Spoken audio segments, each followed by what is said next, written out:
Então, pessoal, agora chegou a vez do nosso segundo exemplo.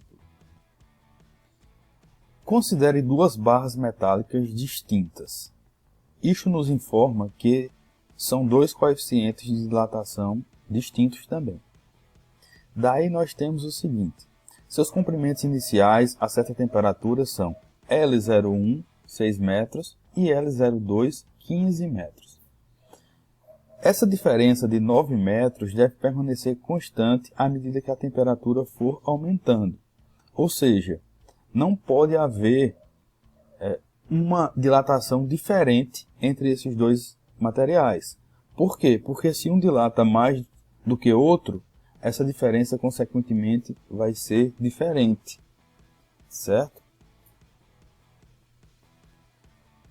Perceba que se L1 dilatar mais do que L2, então essa diferença vai ser menor que 9 metros. Se L2 dilatar mais do que L1, então essa diferença será maior que 9 metros.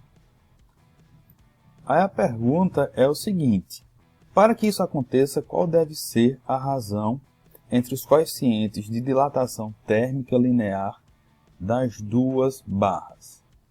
Então vamos anotar os dados. Percebam que os dados que nós temos até o momento são apenas esses dois, né? Os números que nós temos são apenas esses dois números, 6 metros e 15 metros.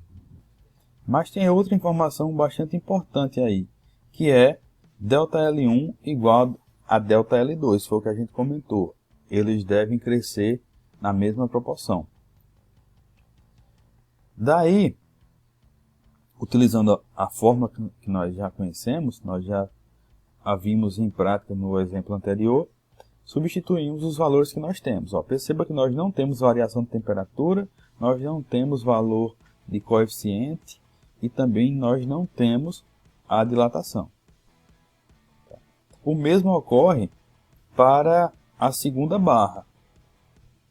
Apenas temos os valores 6 metros e 15 metros. Então, simplesmente substituo esses dois. Tá? Como essa equação aí que nós encontramos nos diz que ΔL1 é igual a ΔL2, eu posso substituir esses valores que nós encontramos aí abaixo. Tá? Depois, reorganizando, nós simplificamos dessa maneira. O que é que eu fiz aqui? Do lado esquerdo, eu deixei o alfa1 e o que estava multiplicando alfa1 foi para o outro lado dividindo. Do lado direito, nós tínhamos o alfa2 que eu coloquei do lado esquerdo, então ele foi para o outro lado dividindo. Ele estava multiplicando, foi dividindo. E 15 vezes a variação de temperatura permaneceram no lugar que estavam. Simplificando, eu vou cortar os Δθ, né, que são iguais. Por que são iguais? Porque esses objetos eles estão crescendo no mesmo conjunto. Né? Esse problema está analisando essas barras metálicas juntas. Daí eles vão, obviamente, sofrer a mesma variação de temperatura. Certo? Então, esses valores, independente de quanto seja, vai ser cancelado. E eu vou ter a razão de alfa1 por alfa2 igual a 2,5.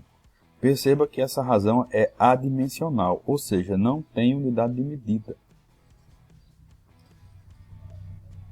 Se, por um acaso, eu quisesse calcular alfa2 por alfa1, não é? Aí eu calcularia o inverso. Eu faria 1 dividido por 2,5. Estou só trocando. Esse 2,5 que está na primeira equação, a gente pode entender como sendo 2,5 dividido por 1. Certo? Seria assim, alfa1 por alfa2 é igual a 2,5 por 1, já que 1 é o elemento neutro. Daí, se eu inverter, se eu colocar o alfa2 em cima e o alfa1 embaixo, eu vou ter que fazer essa inversão também com o lado direito da equação. Certo? Daí eu vou obter o valor de 0,4.